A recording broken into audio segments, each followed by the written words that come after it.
In this Final Fantasy XVI beginner guide, I'm going to show you 10 tips that are essential to your journey throughout the game. It doesn't matter if you're new or accustomed to the elements of APRGs, these tips should give you a better understanding of the game's mechanics. In this guide, we're going to cover different tips and tricks such as recommended side activities that you should be doing in the game, how to efficiently farm resources, an overview of the combat system, and more. Before we start, we recommend you go through the prologue to understand the basic combat mechanics, and check the tutorial messages of the game to view all of the previously unlocked guides in the system menu.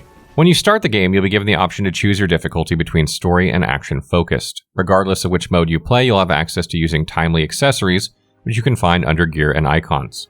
Timely accessories are a unique set of trinkets that allow the player to adjust difficulty in combat by providing Clive with auto effects. If you're new to action games or require assistance in some aspects of combat, then we highly recommend using these accessories. So at the beginning of the game, it's okay to equip all 3 timely accessories if you're still getting used to the combat, but for the time being, as you progress, we recommend to equip at least 1 and reserve the other 2 slots for other useful accessories. There are different auto effects such as healing, dodging, parrying, blocking, commanding Torgal, and even attacking and chaining combos. One important thing to note though is that some of these accessories have limits. For example, the Ring of Timely Evasion will only work as long as Clive can evade some attacks, so choose wisely. Side quests are critical in Final Fantasy XVI, and not only do they provide you with additional lore and rewards, but they unlock some features such as being able to ride a chocobo.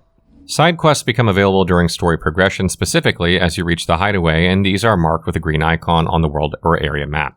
Side quests gradually become available as you progress through the story, so always open the map to find any available side quests or keep an eye on the notice HUD. And also make sure to check your mail in Clive's chambers to view more side quests. There are 2 types of side quests in Final Fantasy XVI, and you have your generic and important side quests. Generic side quests are marked with a green exclamation point, and they normally just provide you with basic objectives and different rewards. On the other hand, important side quests are what you want to keep an eye on, as these are marked with a green plus sign.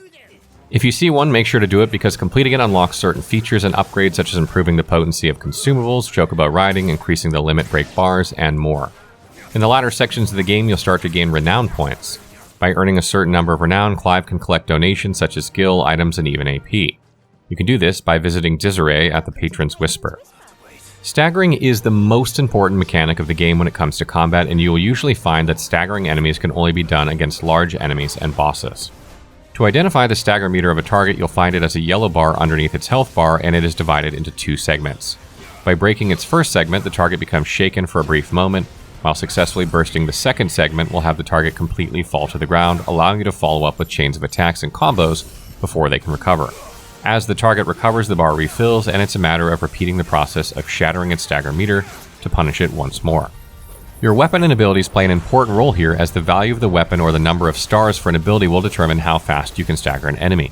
You'll want to prioritize stagger over damage, because if you stagger an enemy multiple times, it just makes it so that the target can never attack you as it constantly gets staggered. So always look at the values of your weapon before you buy or craft one. And as for icon abilities early in the game, Scarlet Cyclone is a good ability to use, and once you have the other icons, Garuda's Gouge and Aerial Blast are must-have, while most of Titan's abilities, including its unique block ability, deal a significant amount of stagger damage. Additionally, some accessories can alter the effects of your abilities, such as increasing their damage or reducing their cooldown. In combat, you have 2 basic attacks. You have a 4-hit combo by pressing square and a ranged magical attack by pressing triangle. Your basic combo is a mixture of melee and magic, where you press square and triangle in succession, finishing it off with a magical blast that throws light targets off their feet. And to complete it, you can close the gap with Phoenix Shift by pressing circle and then square to execute a mortal blow. It does take timing, and you cannot just press the buttons in quick motions. As you press square, there is a window or a delay as Clive swings his sword, and then you can follow up with magic, then back to another melee hit, and another magic attack. You can also cancel into an iconic ability if you want. After 2 or 3 melee hits, quickly pressing R2 and triangle or square to trigger the ability. If you launch enemies into the air, you can teleport to your target and continue with an air combo as you use Phoenix Shift. As for continuously chaining combos, this is where Torgal comes in. Torgal has 2 basic attacks. Sick is a ground-based melee attack, while Ravage launches enemies into the air.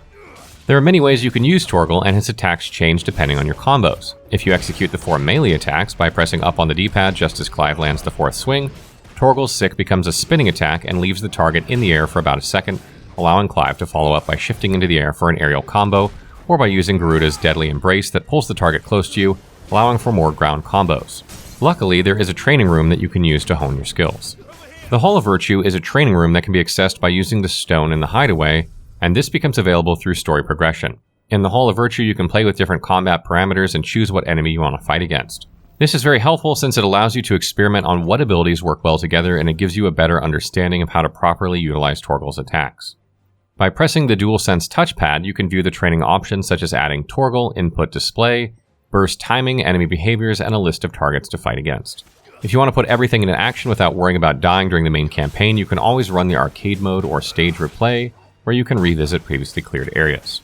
Since this is a beginner guide, I'll focus on listing down the best icons and abilities to use early in Final Fantasy XVI.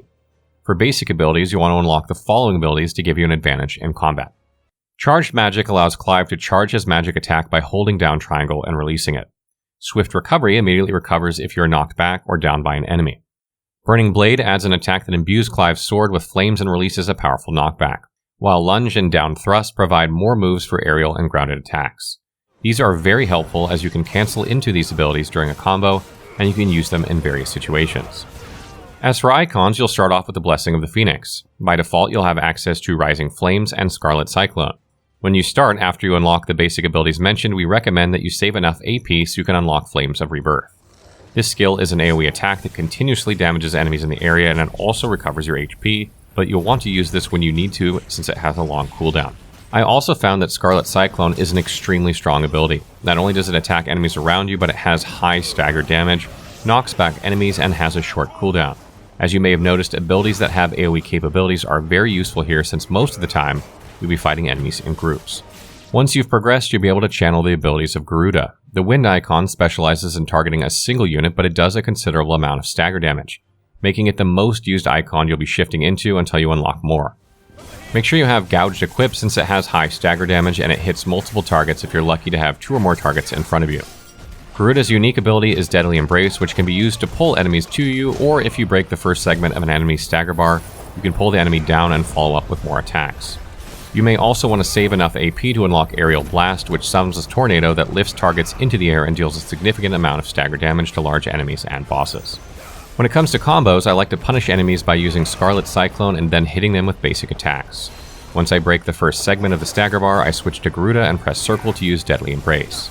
During the animation, you want to switch back to the Phoenix and use Phoenix Shift to close the gap, then switch back to Garuda, use Gouge, and finish off the combo with either Flames of Rebirth or Aerial Blast. You can even use both in succession as long as they aren't on cooldown.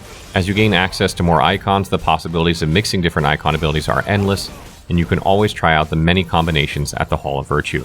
And finally, abilities can also be improved by upgrading and mastering them in exchange for more AP.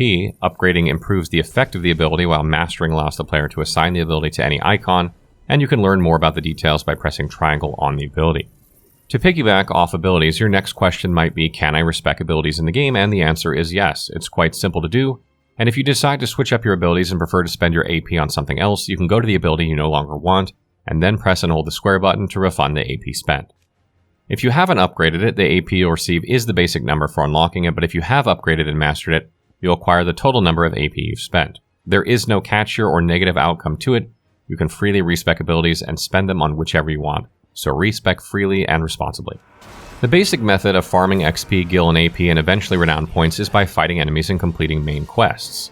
As soon as you unlock the side content such as side quests and the hunting board, we highly recommend you do these activities since it's the easiest way to acquire the different resources, and might I say, a generous amount of it. The hunting board only becomes available through story progression and shows you a list of elite monsters that you need to eliminate in exchange for hefty rewards. But it's not easy, and these are quite challenging. Depending on the rank of the target, these marked elite enemies have high health, are deadly in battle, and are usually high level. So be sure you are ready and stocked with healing items before you hunt down a target. To find a marked elite, you must visit the hunting board and read the description where it has been sighted. From there, travel to the nearest location and start searching the area. We've already touched on side quests, and as I mentioned, when you see an available quest, especially important side quests, take the task and complete it. With enough Renown points, you can also collect different rewards from donators. This only unlocks through story progression, and you can check these by talking to Desiree at the Patron's Whisper in the Hideaway.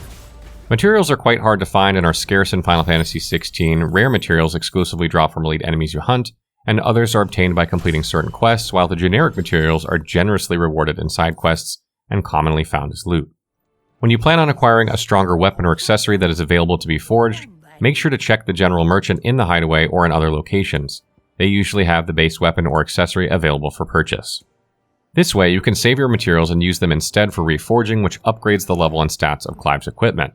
As for rare materials, especially unique weapons that are crafted with the likeness of the Eikons, you're free to build these as you wish since they can only be crafted once and cannot be upgraded. To identify the rarity of the material, it is grouped into colors. White is common, green is uncommon, blue is rare, and purple refers to epic materials. Managing your resources during your first playthrough is very important since consumables are expensive and sometimes you might be tempted to even buy the music scrolls and other materials that you can find out in the field. Luckily, you have Torgal who can heal you in combat and the limit break recovers your HP over time. Spend your gil on healing potions and other consumables if needed, and review the different weapons and accessories that are best before using them at the forge. The different locations in Final Fantasy XVI unlock through story progression, and each gradually increases in the space you can explore. Village settlements, the forest, the ruins, and even desert areas are hard to search as these are large locations, and it can be confusing to walk around in the absence of a minimap. Make it a habit of opening the area map by pressing the touchpad and using the marker to set a pin. This way, you can easily keep track of sections of a location you haven't explored yet. For each location you visit, before reaching the goal, always explore, keep your eyes peeled, and check every corner of it and find loot and small wooden or stone chests. These small chests can sometimes be frustrating to find since they blend so well with the surroundings, so keep your eyes out for them.